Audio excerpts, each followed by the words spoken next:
1 2 3 start. अध्यक्ष महोदय, मैं आज ऐसे विषय पर बोलने जा रहा हूं जो देश के सामने एक बहुत बड़ी समस्या बनी हुई है। आजकल कृषि पर बहस चल रही है। मैं इस बहस को बहुत ध्यान से सुन रहा हूं। कई लोगों ने तो सरकार की बड़ी प्रशंसा की है कि वह बहुत ही अच्छा काम कर रही है। मैं मंत्री महोदय से एक सवाल करना चाहता हूं। मार्च में मंत्री महोदय ने एक प्रश्न के उत्तर में कहा था कि 2 सालों में हमारा देश आत्मनिर्भर हो जाएगा। मैं जानना चाहता हूं कि ऐसा कहने के पीछे उनका क्या आधार है। कौन से उनके पास ऐसे सबूत हैं जिनके आधार पर उन्होंने इस प्रकार की घोषणा की है। मैं चाहता हूं कि जब वे उत्तर दें तो इस बात की चर्चा अवश्य करें। पैरा। सभापति महोदय, आप जानते हैं कि इस देश में 80% लोग खेती करते हैं और उसके बाद भी आज हमारे देश का सम्मान दूसरे देशों में बिल्कुल नहीं है। आज हम दूसरे देशों में भिखारियों के नाम से पुकारे जाते हैं।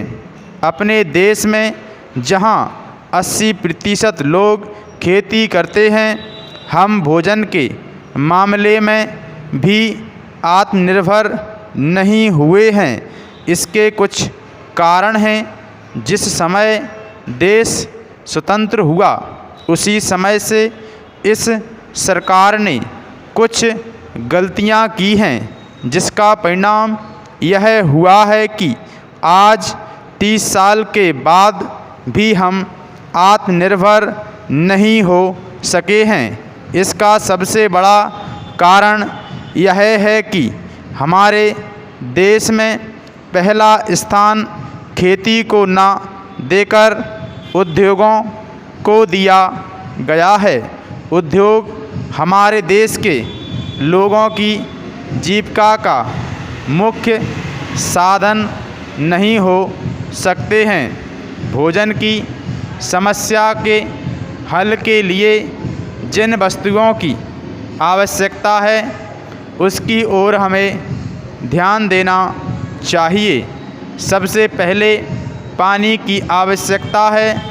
मैं समझता हूँ कि देश में सिंचाई पर अधिक जोर दिया जाना चाहिए और सिंचाई तथा खाद्य मंत्री एक होना चाहिए। यह सभी चाहते हैं। पानी के बाद खेती के लिए खाद भी आवश्यक है। खाद का स्थान दूसरा हो सकता है।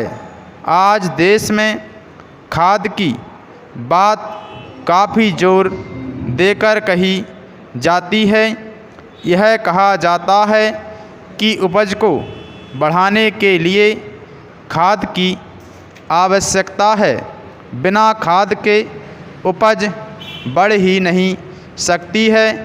किंतु खाद कहाँ तक उपज को बढ़ा सकेगी, यह भी सोचने की बात है।